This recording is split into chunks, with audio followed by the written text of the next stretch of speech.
Decline in GSTP మీరు ఒకసారి చూస్తే 13.5%, 10.9% ఆల్ ఇండియా, ఇక్కడ 10.32, ఇక్కడ 10, 24-25లో 15.93 లక్షల రూపాయలు జిఎస్టిపి, 12.02, ఇది 9.8. ఇక్కడ ఈ నెంబర్ 3.2% డిఫరెన్స్ 14-19కి 19కి 24కి. దీనివల్ల ఏం జరిగిందని మీరు ఆలోచిస్తే the state last 7 lakh crores GSTP because of reduced growth rate.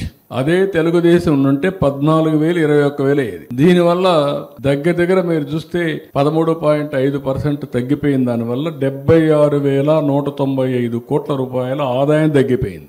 ఆ 76,195 కోట్లు వచ్చి అప్పులు చేసేయడం తగ్గించుకునేవాళ్ళం. డబ్బులు లేవు కాబట్టి వీళ్ళు ఏం చేశారు, 12% రేట్ ఆఫ్ ఇంట్రెస్ట్ లో బారో చేశారు. ఇప్పుడు నాకు అదొక పెద్ద ప్రాబ్లం. డెట్ సర్వీసింగ్ ఇది big problem, crisis. Now I'm going for rescheduling. మొత్తం కొంతమందికి పే చేయడం, నెగోషియేట్ చేయడం. రేపు మార్చికి అది సెపరేట్ గా నేను ప్రజెంట్ చేస్తా. దానికి ఒక పక్కన అన్ని ప్రయత్నాలు చేస్తున్నానంటే మొత్తం డెట్ రీషెడ్యూల్ చేయాలి, లేకుంటే వాళ్ళతో నెగోషియేషన్ చేయాలి, రేట్ ఆఫ్ ఇంట్రెస్ట్ తగ్గించుకోవాలి. ఎప్పుడు కూడా బ్రాండ్ తగ్గినప్పుడు రేట్ ఆఫ్ ఇంట్రెస్ట్ పెరిగిపోతా ఉంటుంది, నమ్మకాలు ఉండవు. ఒక ప్రైవేట్ వ్యక్తి గాని, ఇండస్ట్రీ గాని, గవర్నమెంట్ గాని అదే జరిగింది. దీనివల్ల ఎంత నష్టపోయామంటే రెవెన్యూ, జిఎస్టిపి, సిఏజిఆర్ చూస్తే చాలా వ్యత్యాసం వచ్చే పరిస్థితి వచ్చింది. ఇప్పుడిప్పుడు ఆ లాస్ట్ ఆపర్చునిటీని కవర్ చేసుకునే పరిస్థితికి వస్తున్నాం.